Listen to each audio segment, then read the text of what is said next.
Our first presenter for today, or this morning, is Elizabeth Blom from Brisbane, Australia.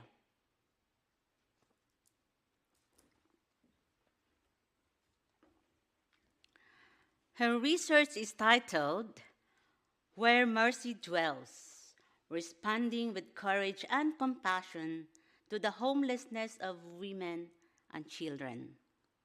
Libby explores the growing issue of homelessness, especially as it relates to domestic violence, poverty, and systemic policy failures. With a background in mission leadership and spiritual direction, she is now founding Still Listening, a practice dedicated to reflection, healing, and purposeful action. Libby, the floor is yours.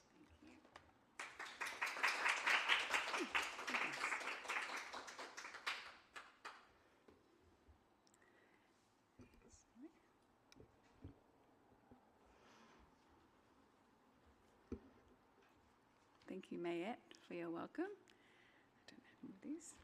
Good morning, good evening, and hello to those of you who are here with me and those of you who are online. As Mayette said, my research is on homelessness, so I begin with this question: what does home mean to you?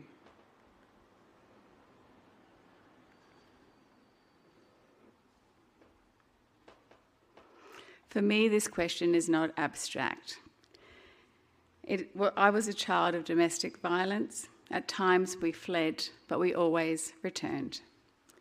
Home was not always safety, not always belonging, and not always love. That shaped my experience and my understanding of home, not just as shelter, but as the place where hope lives or where hope can be broken.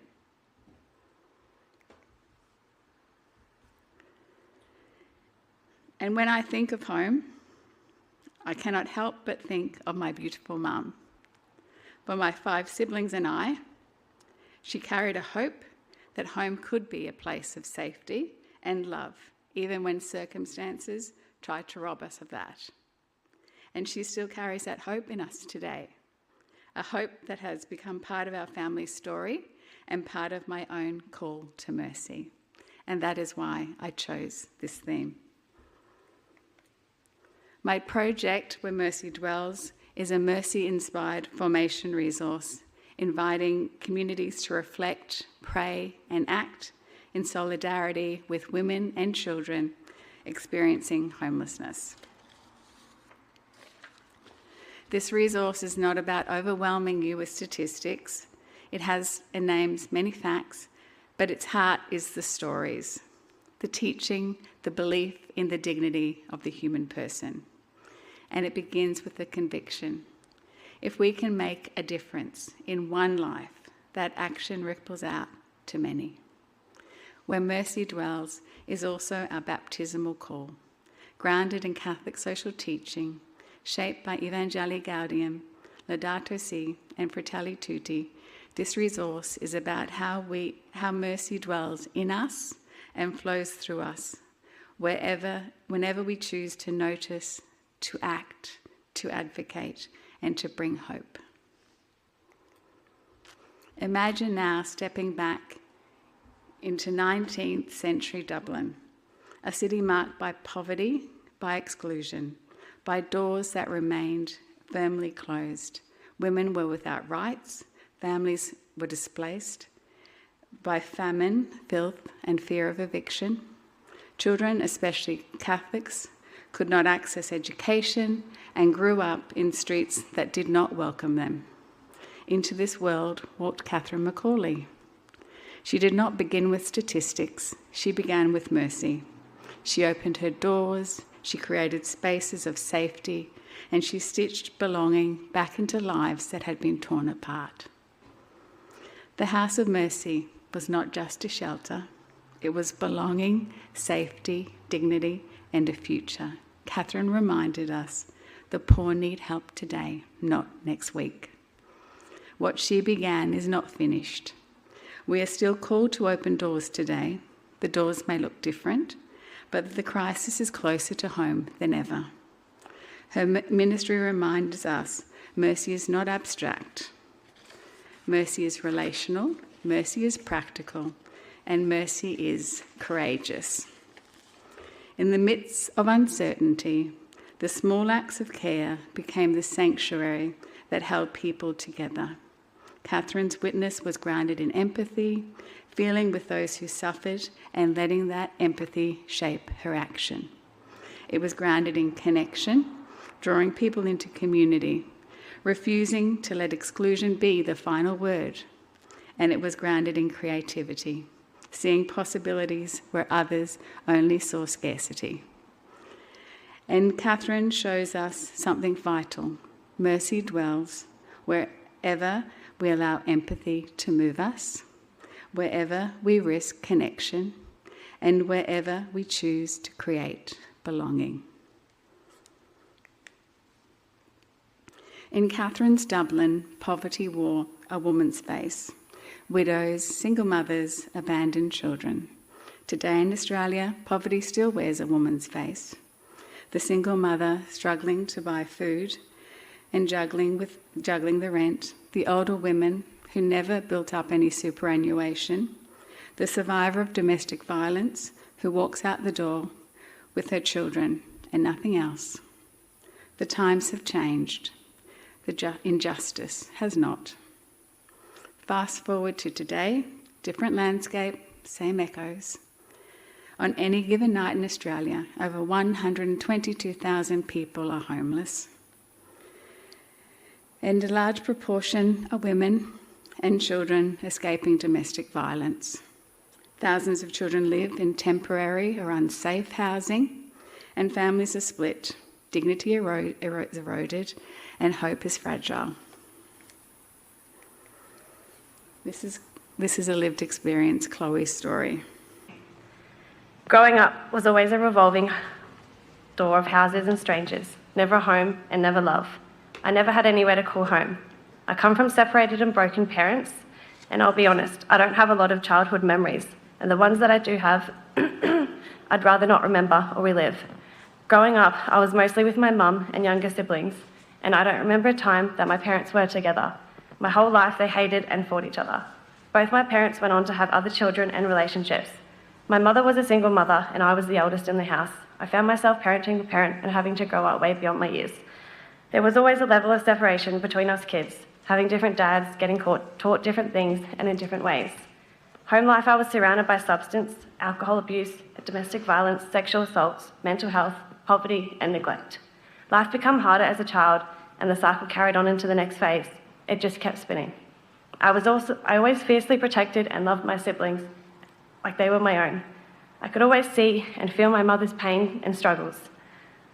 I thought I could save her and help her in some way. I thought that a love of a child, her child, would save her. By the final year of my primary school days, I was struggling bad. At school, I didn't fit in with the other kids. I couldn't do kid things. I had no school supplies. I was always late or never there because I needed to help my mum or just because I ditched school, needing a break, needing an escape. On the days that I was there, I couldn't focus. I couldn't keep up, and I was failing and falling behind. Lunchtimes or excursion days were often the most embarrassing, and that's when I really stood out. It wasn't easy to hide in the background. Nobody cared, nobody seen, or did they? I fell through the cracks of the system, but I learnt how to survive. This is displacement. Not only the loss of physical shelter, but the loss of stability, the loss of belonging, and the loss of identity. And yet, even here, mercy dwells. Women bear the weight of poverty disproportionately. The gender pay gap, unpaid care, entrapped careers, family violence all converge to push women into housing insecurity. Catherine saw this in her time, we see it now. The fastest growing group of homeless Australians, women over 55. This is our new frontier. Mercy is present in volunteers who offer blankets in mentors who work with young people, in neighbours who refuse to turn away. And mercy is present in advocacy. Advocacy is how we step into the issue. It is mercy with a public voice. It is mercy that challenges structures and systems that keep people displaced. It is how we say together, this reality is not acceptable, we must do better. And advocacy is not only for experts or organisations, it is for all of us. It can be as simple as writing a letter, signing a petition, speaking up in a meeting. Advocacy is where mercy shifts from compassion to courage. Catherine's House of Mercy began as a shelter for women who had no safety, no dignity. Today that story continues. In this resource you will read Chloe's story, who found not just a roof, but safety, hope and opportunity. Or about Peggy's Place, transitional housing for women escaping domestic violence. And you will hear the voices of Aboriginal women who remind us that displacement is not new. For First Nations people, the loss of home has also meant the loss of country, community and belonging. The door Catherine opened still needs opening. Today it looks like crisis accommodation, legal advocacy, wraparound supports. The Mercy story is still unfolding. And this is not only about housing. Pope Francis reminds us in Laudato Si, we are faced not with two separate crises, one environmental and the other social, but rather with one complex crisis, which is both social and environmental. The cry of the earth and the cry of the poor are one. We saw this in the Lismore floods. When waters rose, homes were lost, streets were destroyed, families displaced. Suddenly thousands were without shelter because nature struck, and homes and businesses were left in its wake. Here too, displacement strips dignity, fractures communities, leaves people vulnerable, and here too, mercy is called to dwell. In neighbours opening doors, in churches becoming shelters, in advocacy that insists the cycle of vulnerability is not inevitable.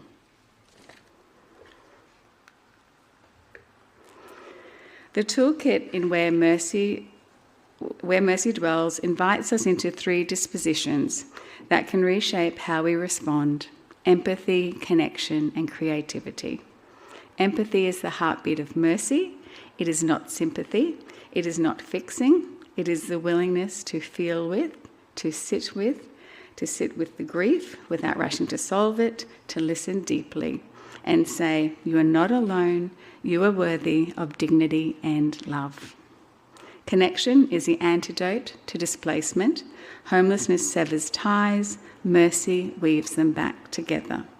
Connection asks us what barriers keep me from seeing another as neighbour, as kin, as friend. When mercy dwells, we move from indifference to encounter. We choose to build community across differences, and in doing so, we create belonging. And creativity asks, what could mercy look like here? Catherine McCauley turned her house into a refuge. Today, car parks and churches become safe spaces. Communities create new housing models, new partnerships. Creativity pushes us to imagine a world where mercy opens doors. It is the Spirit's gift that allows us to see possibility when others see only scarcity.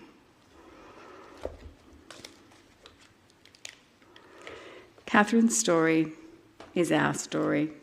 She opened the door then. We are called to open doors now. Housing is more than shelter. It is dignity, belonging, family, and future. This is an ageless issue, and yet every age of mercy finds a new frontier. This is ours, together through empathy, connection, creativity, and of course collaboration, we can ensure that where mercy dwells, hope has a home. These three, empathy, connection, creativity, are not lofty ideals, they are daily practices. A phone call, a meal shared, a letter to an MP, small acts that in God's hands ripple outward. Where mercy dwells is not meant to sit on a shelf. It is designed to be used. A school could use it with students learning about Catholic social teaching, connecting the gospel with real stories. Mercy ministries, hospitals, aged care, community services can use it in staff formation to remind us why we serve.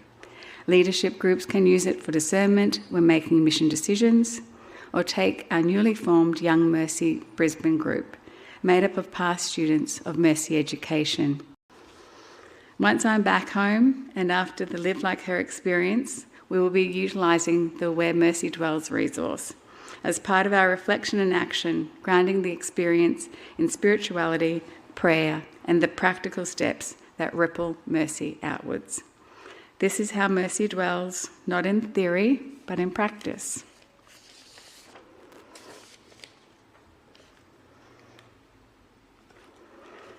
Now let's take a look through the first chapter of Where Mercy Dwells. Catherine's door was open. I'll show you 4 slides just to give you a sense of how the resource flows. Each chapter begins with a grounding image and theme. Here we are invited to enter the story, not just in our minds, but with our hearts. It is the theology and input that grounds us in our faith. Next, the chapter moves into story, a human voice, a lived experience, drawing us beyond statistics and into the texture of experience. It is through these stories that empathy grows. They become mirrors and windows. Mirrors for those who know their struggle and windows for those who need to understand. Each chapter contains a toolkit for action, practical, simple, yet transformative steps. This section reminds us that mercy is not just a feeling, it is lived. In this chapter, I have used the voice of Catherine Macaulay through her letters. My thought behind using Catherine's letters is that you can only truly understand someone when you hear their voice. In her words, we encounter her humour, her joy, her sorrows, her frustration, and her deep hope. We hear what motivated her to rise each day, to serve, to love, and persevere. In her own words, we should be as shining lamps, giving light to all around us. It is her voice, authentic, real, full of humanity, that helps us hear the call of mercy more deeply in our own time. Here we continue the theme. The chapter began with a more personalised story or facts to absorb and conclude with a prayer. So you can see each chapter follows a rhythm: theological and spiritual grounding, story and lived experience, reflection, action, prayer. This flow keeps the resource from being just information. It becomes formation, moving us from head to heart to hands. It's a rhythm that draws us in, connects us, and sends us back out with courage. And remember this very important story of one child who grew up in the midst of hardship, once dreamed of making a difference. They had no resources then, no power, just a hope. Years later, as an adult, with the means to act, they turned that hope into housing for others, and that is the ripple effect of mercy. One act, one dream can multiply across a lifetime. Catherine taught us this. So where then does mercy dwell? It dwells when we notice, it dwells where we act, and it dwells where we advocate. As this is not just our own idea, it is the call of the church. And as Fratelli Tutti calls us to social friendship and fraternity, as Evangelii Gaudium insists, the church must go out to the margins. As Laudato Si reminds us, the cry of the earth and the cry of the poor are one. As Catholic social teaching teaches us, the dignity of the human person is the foundation of justice. On the screen is a sample of how I drew on Fratelli Tutti to shape the chapter, Our Shared Humanity, using church teaching to inform both the theme and the invitation to action. This is our baptismal call to live as Christ, welcoming the stranger, defending the vulnerable, standing with the poor. And as Pope Francis, in his address to the participants in the pastoral care of the street, said, "Mercy is the supreme act by which God comes to meet us. It is the way which opens our hearts and to hope of an everlasting love."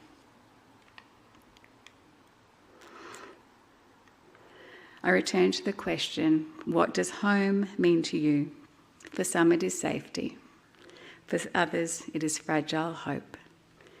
But where mercy dwells, wherever hearts open, where hands reach out, where justice and compassion meet, through where mercy dwells, I invite you to reflect, pray and act, not only with statistics, but with stories, with dignity, with the faith that one small action really can make a difference. So please join me in a final blessing of hope. Let these pages, would you like to do it? Read it with me? Let these pages not just stir us, but send us. Let our hands be open. Let our voice be strong. Let our door be open wide. Because where mercy dwells, hope has a home. So thank you for listening. The Where Mercy Dwells resource book will be available to download via the Mercy International website soon. Thank you.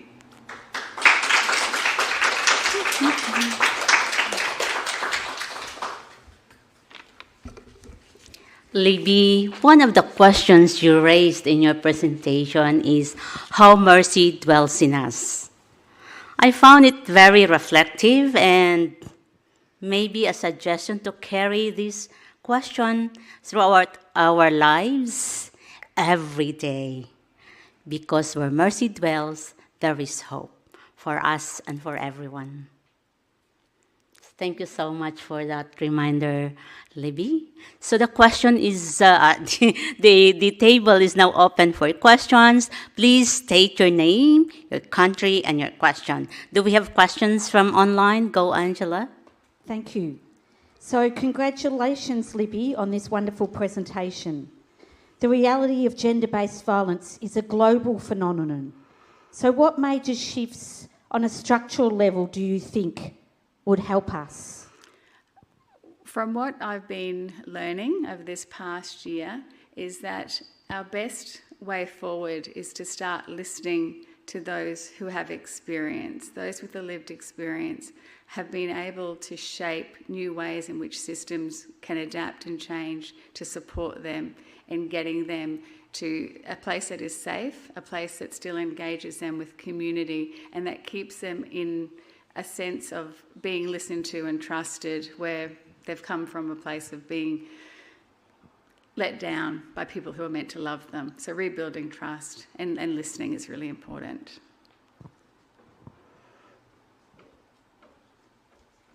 Thank you, Libby. McKenna? Great question. Thank you.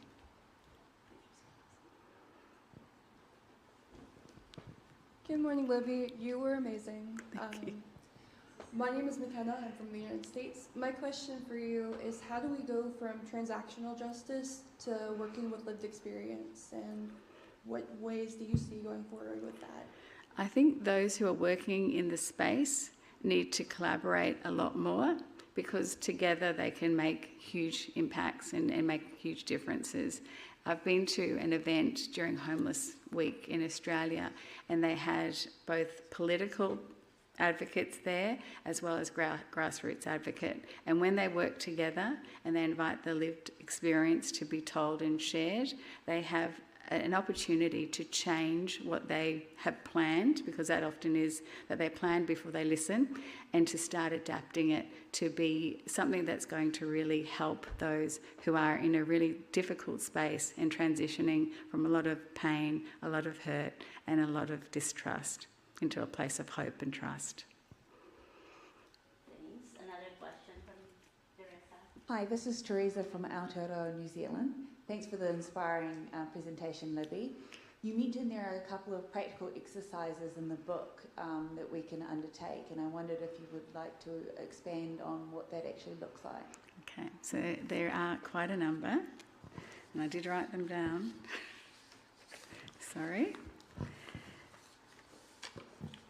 Goodness. Oh, look, this isn't good, is it? So I am a little bit creative in how I label things.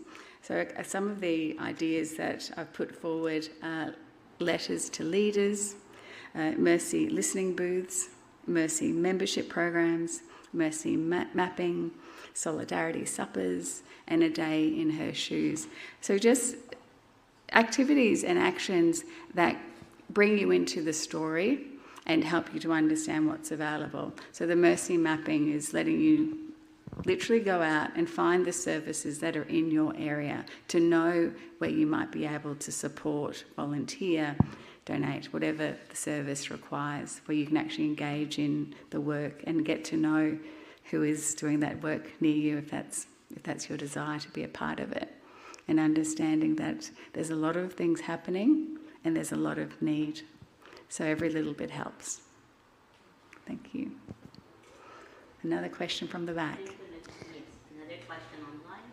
So we have some comments. We have from Sister Sandra Lupi, so proud of Libby, this is such a beautiful piece of work. From Claire Easton, thank you Libby, I look forward to reading your work. And also Sandra Lupi says, looking forward to using this resource with the Young Mercy Links group, Libby. Ruth says, thank you Libby, very insightful presentation. So they're all coming through here, Libby. Thank you. Thank you. Thank you, Libby. Any question from the audience? Thank you, Libby. Any question from the audience? No more. And Libby, thank you for your commitment to raise the voices of the marginalized sectors of our society, most especially homeless children and women. Thanks for your work. May you will have a prosperous commitment and implementation of this project. Thank you so much.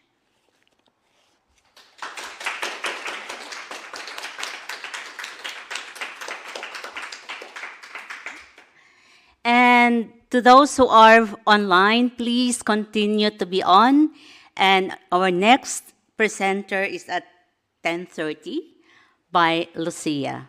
See you in 25 minutes from now. Thank you so much.